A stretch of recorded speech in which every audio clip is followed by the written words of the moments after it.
करने में रुचि रखता है। यही पहुंच का हिस्सा है। तो आज पाकिस्तान की पहुंच इसके इन संबंधों के कारण दक्षिण एशिया से आगे मध्य पूर्व, मध्य एशियाई गणराज्यों और यहाँ तक कि दक्षिण पूर्व एशिया तक जाती है, जहाँ रूस और चीन दोनों ही चाहते हैं कि पाकिस्तान की वहाँ भूमिका हो। ये भूमिका पहुंच की है। और दूसरा है पकड़। पकड़ वह है जिसे हम प्रभाव क्षेत्र कहते हैं। यही वह सीमा है जहां तक आपकी सैन्य क्षमताएं आपके हितों की रक्षा के लिए पहुंच सकती हैं, इसलिए यह प्रभाव क्षेत्र है। और जहां तक पाकिस्तान का सवाल है, ऑपरेशन सिंधु के बाद अब यह दक्षिण एशिया से आगे मध्य पूर्व और पश्चिमी हिंद महासागर क्षेत्र तक जाता है, जहां मैंने पहले ही वीडियो में समझाया है कि कैसे बांग्लादेश, पाकिस्तान और चीन वे पश्चिमी हिंद महासागर क्षेत्र की सुरक्षा के लिए एक साथ आए हैं। हाल ही में एक पाकिस्तानी रक्षा मंत्री से पूछा गया था, आज पाकिस्तान के अमेरिका और चीन दोनों के साथ करीबी संबंध हैं, इनमें से कौन सा अधिक महत्वपूर्ण है? और उन्होंने कहा, पाकिस्तान के चीन के साथ मजबूत और लंबे समय से चले आ रहे संबंध हैं। बात यह है कि आज पाकिस्तान कि go out Indians, get out Indians, get lost Indians, ये सारी चीजें कई देशों से निकल कर आ रही हैं। अभी तक आसरा था कि ऐसी आवाज गल्फ कंट्री से नहीं उठी, लेकिन उसका पहला संकेत आ गया। बड़ा संकेत है, पढ़ सको तो पढ़ो। गल्फ से संकेत क्यों आया? सोचने वाली बात है। क्यों आया? विचार करने की बात है। पिछले कुछ वर्षों से एक बात तो 100% कंफर्म हो गई थी कि भारत का झुकाव इजराइल की तरफ बहुत ज्यादा होता गया और कई किस्म की कोलैबोरेशंस हुई, बातचीत हुई और हालात इस कदर बिगड़ गए कई बार, या बन गए कुछ लोगों के लिए, कि हम पैलेस्टाइन को भूल गए। हम सिर्फ नाम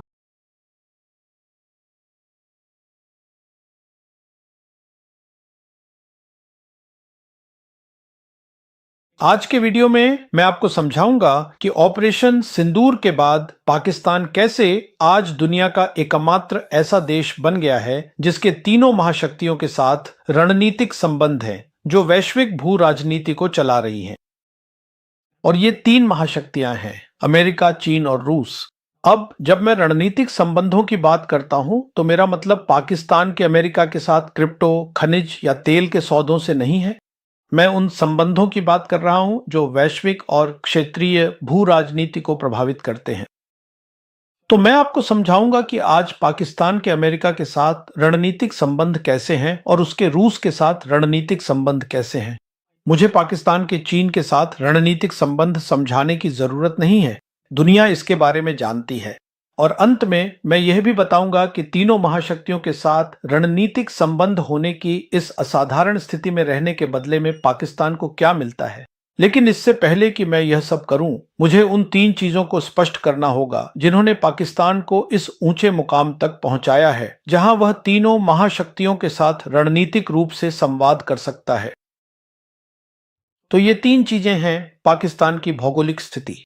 दूसरी है ऑपरेशन सिंदूर, जिसमें दुनिया ने और खासकर अमेरिका ने देखा कि पाकिस्तान ने अपनी पारंपरिक युद्ध क्षमता को कितनी मजबूती से साबित किया, जिसमें पाकिस्तान एयर फोर्स की केंद्रीय भूमिका रही।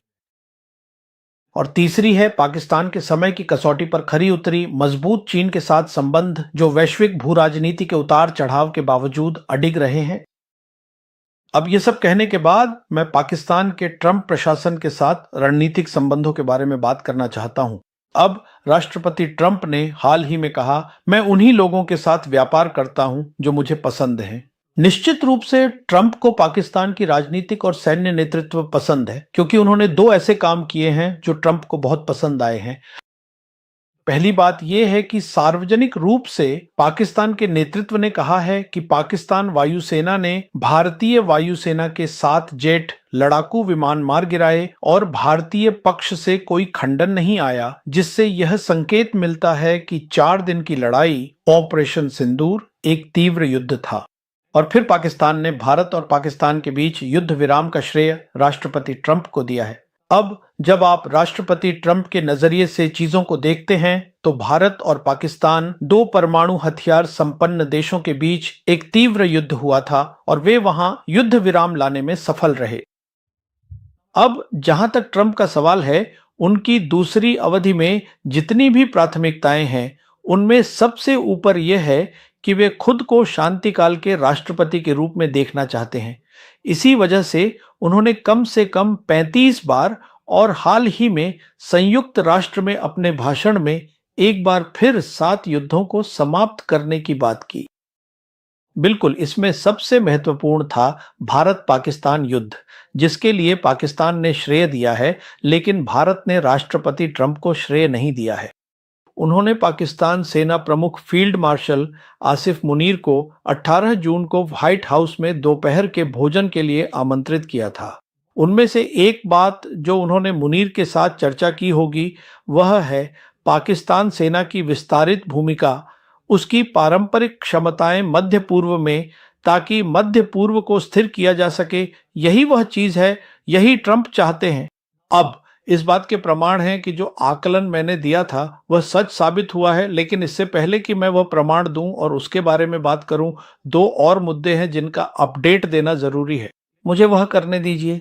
हम जानते हैं कि पाकिस्तान और सऊदी अरब ने 17 सितंबर को यह महत्वपूर्ण रणनीतिक आपसी रक्षा समझौता किया है। अब जो हमें पता चला है वह यह है कि चीन, सऊदी अरब और पाकिस्तान पहली बार अपने संयुक्त अभ्यास वॉरियर 9 में भाग लेंगे, जिसका अर्थ है कि चीन पूरी तरह से सहमत है। चीन उतना ही खुश है जितना ट्रंप खुश है। पाकिस्तान सेना की मध्य पूर्व में विस्तारित सैन्य भूमिका पारंपरिक सैन्य भूमिका के साथ। और दूसरी जानकारी यह है कि जैसा कि मैंने अपनी पिछली वीडियो में कहा था, सऊदी अरब ने पाकिस्तान के साथ समझौता करने के बाद ईरान को सूचित किया था और ईरान इस समझौते से खुश था। अब 24 सितंबर को संयुक्त राष्ट्र में ईरान के राष्ट्रपति ने यह महत्वपूर्ण बात कही।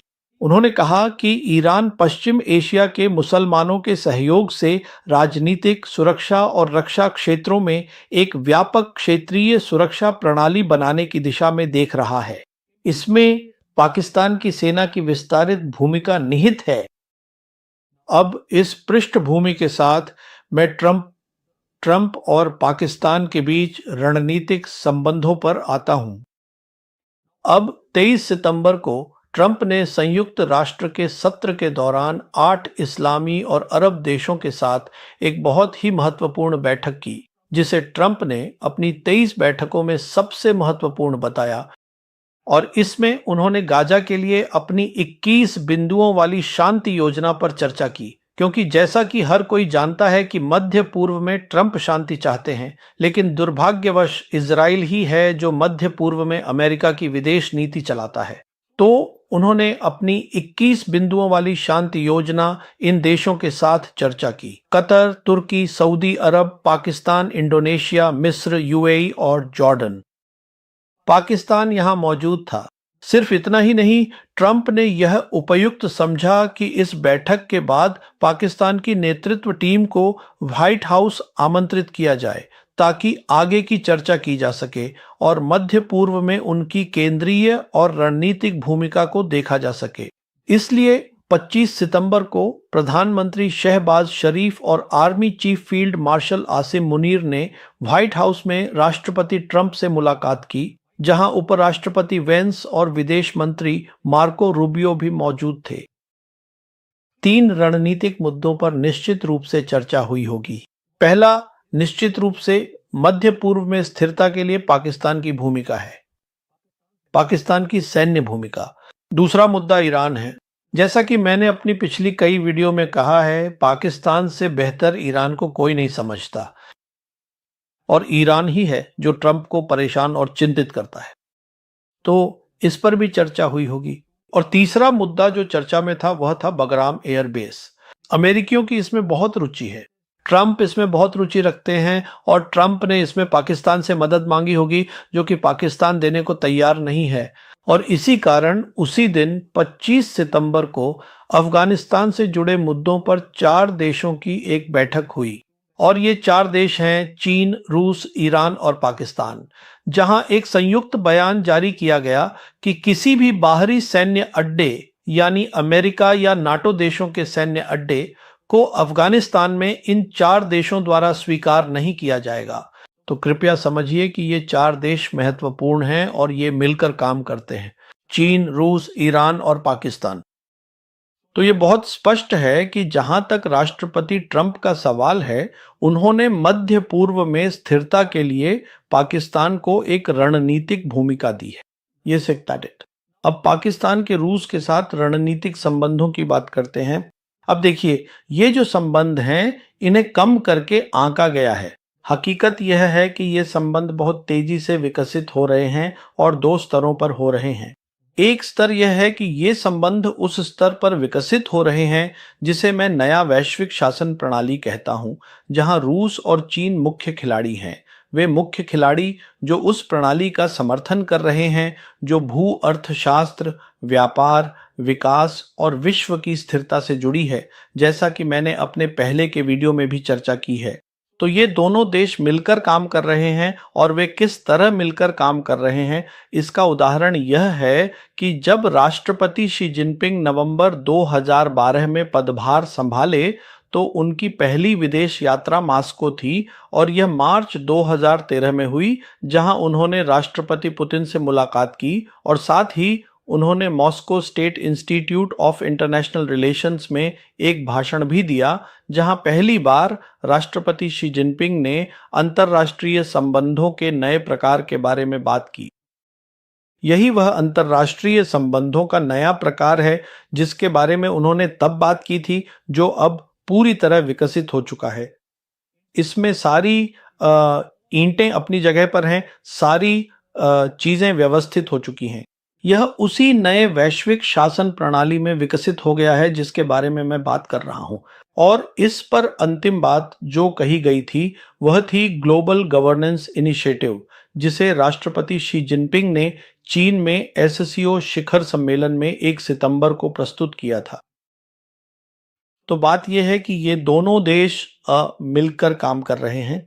इन दोनों महाशक्तियों की दृष्टि एक जैसी है और इसलिए अगर पाकिस्तान के चीन के साथ बहुत करीबी रणनीतिक और समय की कसौटी पर खरे संबंध हैं, तो वह वैश्विक दक्षिण का हिस्सा होने के नाते मॉस्को के साथ भी करीबी संबंध रखेगा।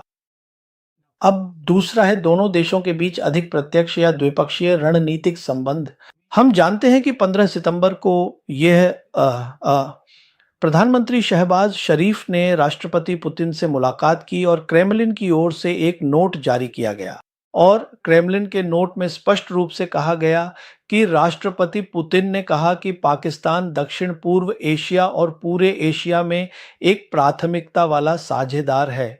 यह राष्ट्रपति पुतिन की ओर से आया एक बड़ा बयान है और उन्होंने अफगानिस्तान के मुद्दे पर भी बात की जिसे पाकिस्तान की मदद से सुलझाया जाना है। तो यह है पाकिस्तान की रणनीतिक भूमिका। जहां तक मॉस्को का सवाल है, अफगानिस्तान में स्थिरता लाने में पाकिस्तान की बड़ी भूमिका है। और उन्होंने यह भी कहा, पुतिन ने रूस से पाकिस्तान तक गैस पाइपलाइन के बारे में बात की और बताया कि रूस, कजाकिस्तान और उज्बेकिस्तान में पहले ही कुछ हद तक बुनियादी ढांचा तैयार हो चुका है। तो संक्षेप में हमें ये गलत फहमी नहीं होनी चाहिए या ये नहीं समझना चाहिए कि आज पाकिस्तान के रूस के साथ भी रणनीतिक संबंध हैं। तो इसके तीनों महाशक्तियों के साथ रणनीतिक संबंध हैं और बदले में पाकिस्तान को क्या मिलता है? उसे अधिक पहुंच और अधिक पकड़ मिलती है। पहुंच क्या है? पहुंच वह है जिसे हम किसी राष्ट्र का हित क्षेत्र कहते हैं, यानी वे देश या क्षेत्र जहां कोई विशेष देश गहरे राजनीतिक और आर्थिक संबंध और संपर्क स्थापित करने में रुचि रखता है। यही पहुंच का हिस्सा है। तो आज पाकिस्तान की पहुंच इसके इन संबंधों के कारण दक्षिण एशिया से आगे मध्य पूर्व, मध्य एशियाई गणराज्यों और यहां तक कि दक्षिण पूर्व एशिया तक जाती है, जहां रूस और चीन दोनों ही चाहते हैं कि पाकिस्तान की वहां भूमिका हो। ये भूमिका पहुंच की है। और दूसरा है पकड़। पकड़ वह है जिसे हम प्रभाव क्षेत्र कहते हैं। यही वह सीमा है जहां तक आपकी सैन्य क्षमताएं आपके हितों की रक्षा के लिए पहुंच सकती हैं, इसलिए यह प्रभाव क्षेत्र है। और जहां तक पाकिस्तान का सवाल है, ऑपरेशन सिंधु के बाद अब यह दक्षिण एशिया से आगे मध्य पूर्व और पश्चिमी हिंद महासागर क्षेत्र तक जाता है, जहां मैंने पहले ही वीडियो में समझाया है कि कैसे बांग्लादेश, पाकिस्तान और चीन वे पश्चिमी हिंद महासागर क्षेत्र की सुरक्षा के लिए एक साथ आए हैं। हाल ही में एक पाकिस्तानी रक्षा मंत्री से पूछा गया था, आज पाकिस्तान के अमेरिका और चीन दोनों के साथ करीबी संबंध हैं, इनमें से कौन सा अधिक महत्वपूर्ण है? और उन्होंने कहा, पाकिस्तान के चीन के साथ मजबूत और लंबे समय से चले आ रहे संबंध हैं। बात यह है कि आज पाकिस्तान के केवल चीन के साथ ही नहीं, बल्कि उसने भू राजनीति के सही पक्ष पर खड़े होने का सही कदम उठाया है, क्योंकि आज उसके नए वैश्विक शासन प्रणाली के साथ भी संबंध है, जिसे मैंने कहा है कि चीन और रूस समर्थन करते हैं। और जब हम इसे समझते हैं तो दो बातें बहुत स्पष्ट हो जाती हैं। पहली बात जो बहुत स्पष्ट हो जाती है वह यह है कि जब हम इस प्रणाली को देखते हैं, उस नई प्रणाली की बात कर रहा हूं, तो यह साझेदारी के बारे में है। इस प्रणाली में पूरी सोच यह है कि सभी देशों को पूरी आज़ादी है कि वे किसके साथ अपने संबंध बनाना चाहते हैं, बशर्ते वे इस नई वैश्विक शासन प्रणाली की सोच के साथ मेल खाते हों। तो सऊदी अरब ने बिगुल बजा दिया है, वो संकेत दे दिया कि हमें सावधान हो जाना चाहिए। अमेरिका और यूरोप में तो हम भारतीयों के लिए खतरे की घंटियां बज चुकी हैं कि go out Indians, get out Indians, get lost Indians, ये सारी चीजें कई देशों से निकल कर आ रही हैं। अभी तक आसरा था कि ऐसी आवाज गल्फ कंट्री से नहीं उठी, लेकिन उसका पहला संकेत आ गया। बड़ा संकेत है, पढ़ सको तो पढ़ो। गल्फ से संकेत क्यों आया? सोचने वाली बात है। क्यों आया? विचार करने की बात है। पिछले कुछ वर्षों से एक बात तो 100% कंफर्म हो गई थी कि भारत का झुकाव इजराइल की तरफ बहुत ज्यादा होता गया और कई किस्म की कोलैबोरेशंस हुई, बातचीत हुई, और हालात इस कदर बिगड़ गए कई बार, या बन गए कुछ लोगों के लिए, कि हम पैलेस्टाइन को भूल गए। हम सिर्फ नाम के लिए कहते रहे कि हम 2 नेशन थ्योरी में विश्वास रखते हैं, लेकिन हमने कभी भी इजराइल को गजा के अंदर अत्याचार के लिए, जेनोसाइड के लिए, नरसंहार के लिए हमने उसकी आलोचना नहीं की। हमने एक बार भी हमने आलोचना नहीं की कि जो इजराइल कर रहा है वो गलत कर रहा है। हम बस इतना कहते थे कि इजराइल में मानवीय संकट है, वो हल होना चाहिए, लेकिन ये नहीं कहा कि इसके लिए इजराइल जिम्मेदार है। भुखमरी से लोग मर रहे हैं गजा के अंदर, इंडिया कुछ नहीं बोल रहा है। दुनिया देख रही है इसको।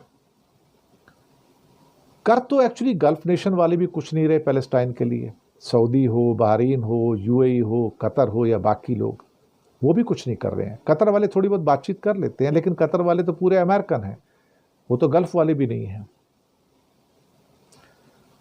ये ठीक है कि पिछले कुछ समय में हमारा गल्फ के साथ ट्रेड बढ़ गया थोड़ा सा, लेकिन ट्रेड के साथ शक भी बढ़ गया कि क्या इंडिया के साथ भरोसा किया जा सकता है। और उसका पहला बड़ा संकेत कि इंडिया का जो इजराइल की ओर झुकना है वो सऊदी अरब से आता है। सबसे रिच, सबसे पावरफुल ओआईसी का चीफ भी कह सकते हो, और सऊदी अरेबिया को अनक्राउंड किंग कहा जाता है मुस्लिम वर्ल्ड का। अनक्राउंड किंग, मक्का मदीना भी है वहां पर, और पैसा भी बहुत ज्यादा है। इस बात की कुलबुलाहट थी उनके अंदर कि इंडिया धीरे धीरे धीरे धीरे इजराइल की ओर जा चुका है, तो उस पर भरोसा नहीं किया जा सकता, तो क्या इंडियंस पे भरोसा किया जाए? 26 लाख इंडियन हिंदुस्तानी सऊदी अरब में काम करते हैं। 90 लाख इंडियन अप्रॉक्सीमेटली पूरे गल्फ में काम करते हैं और अच्छे खासे पैसे भेजते हैं। $50 बिलियन से ज़्यादा पैसे गल्फ से हर साल रेमिटेंस के रूप में इंडिया के पास आते हैं। ये इंडिया की इकॉनमी की बैकबोन है। अगर हमारे पास ये $125 बिलियन की रेमिटेंस ना आए तो हम तो लूट जाएंगे भाई साहब, बर्बाद हो जाएंगे, मैं आपको बताऊं। क्योंकि हम तो बाकी चीज़ों में तो ऑलरेडी हम माइनस में जा रहे हैं, गुड्स में माइनस में है, थोड़ा बहुत सर्विसेज में प्लस में है। तो ये सब चीज़ें हैं यहाँ पर। लेकिन 26 लाख भारतीय इस समय उनके ऊपर अब तलवार लटकनी शुरू हो गई है। 2023 और 2024 के बीच में करीब 2 लाख इंडियन वर्कर्स बढ़ गए। मोदी जी ने 3 बार वहां का टूर किया सऊदी का, उनको सर्वोच्च सम्मान भी मिला, ऐसी बात नहीं है उसका। लेकिन वो जो एक माइंड में एक गंठी थी ना, एक गांठ बंधी हुई थी, वो गई नहीं। और अल्टीमेटली सऊदी और पाकिस्तान की डील ने ये बता दिया कि भाई सऊदी किसके साथ खड़ा है।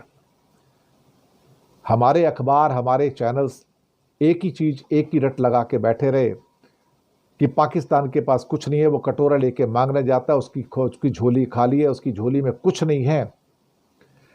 लेकिन अल्टीमेटली स्ट्रेटजिक जो पार्टनरशिप है वो तो सऊदी के साथ पाकिस्तानी कर रहे हैं। और पाकिस्तान को स्ट्रेटजिक पार्टनरशिप अमेरिका भी देता है, चाइना भी देता है, टर्की भी देता है, अजरबैजान भी देता है, बाकी मुल्क भी देते हैं। हमारे साथ कोई नहीं रहता, जबकि हम पावरफुल इकॉनमी है। तो उसकी गरीबी, उसकी गुर्बत पाकिस्तान की, लेकिन डिप्लोमेटिकली उसको बहुत सपोर्ट मिल रहा है यहां पर। लेकिन एक खतरा आ गया अब 26 लाख वर्कर के ऊपर, 26.5 लाख वर्कर के ऊपर जो सऊदी में काम कर रहे हैं, कि क्या इतने सारे हिंदुस्तानियों को नौकरी देना जरूरी है, या फिर उनको नौकरी देना जरूरी है जो इस्लामिक वर्ल्ड से हैं, चाहे पाकिस्तान से हैं या किसी और मुल्क से हैं। एक कहीं ना कहीं एक गांठ तो बंध गई सऊदी में, अदरवाइज सऊदी इतना बड़ा डिसीजन नहीं लेता था साहब। और ये 26 लाख लोग सोचेंगे कि क्या इसके बाद इनको री एंगेज किया जाएगा, इनका जब कॉन्ट्रैक्ट खत्म हो जाएगा तो क्या उनको वापस भेज दिया जाएगा। लेकिन संकेत मिलने शुरू हो गए कि सऊदी फिर से मुड़कर इंडिया से दूर हो गया है।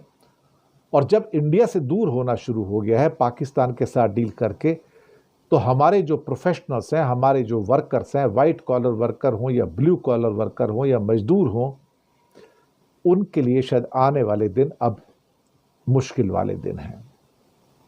उन्हें सोचना पड़ेगा कि सऊदी जाएं या नहीं जाएं, क्योंकि पता नहीं अब सऊदी की पॉलिसी कब बदल जाए। अगर इंडिया को यहाँ पर वो अंधेरे में रख के पाकिस्तान के साथ डील कर सकता है, तो इंडिया को एक मैसेज मिल रहा है कि नहीं भाई, आपका सऊदी अरब में स्वागत नहीं है, we don't welcome you, I don't trust you, I rather trust Pakistan and maybe other Muslim countries but not India. और उसका एक बहुत बड़ा कारण शायद ये भी है कि इंडिया की इजराइल के साथ कुछ ज़्यादा ही गठबंधन हो रहा है, और मे भी कुछ अदर रिलीजियस रीजन्स हो सकते हैं जो नाराज़गी हो सकती है उसकी, कि इंडिया में जो एक तरह से जो भगवाकरण हो रहा है, उस भगवाकरण को ये सारे के सारे जो मुल्क हैं, जो इस्लामिक मुल्क हैं, देख तो रहे हैं वो। हालांकि वो भी कट्टर हैं सारे, वो भी फैनेटिक हैं, लेकिन शायद उन्हें हिंदुस्तान की सोसाइटी में फेनेटिसिज्म नहीं चाहिए, उन्हें यहाँ पर एक उदारवादिता चाहिए। और यहाँ का जो कट्टरपन है, जो भगवा कट्टरपन है वो शायद बहुत देशों को परेशान कर रहा है, वेस्टर्न वर्ल्ड को भी परेशान कर रहा है। सच बात तो ये है। मुझे लगता है कि गल्फ के अंदर जो 90 लाख वर्कर हैं, उनके लिए भी खतरे की घंटियां, यानी कि वार्निंग बेल्स जो हैं, अब ऑलमोस्ट सामने खड़ी हैं। मुझे इसमें कोई भी डाउट नज़र आता नहीं। उसकी शुरुआत सऊदी अरब से हुई है।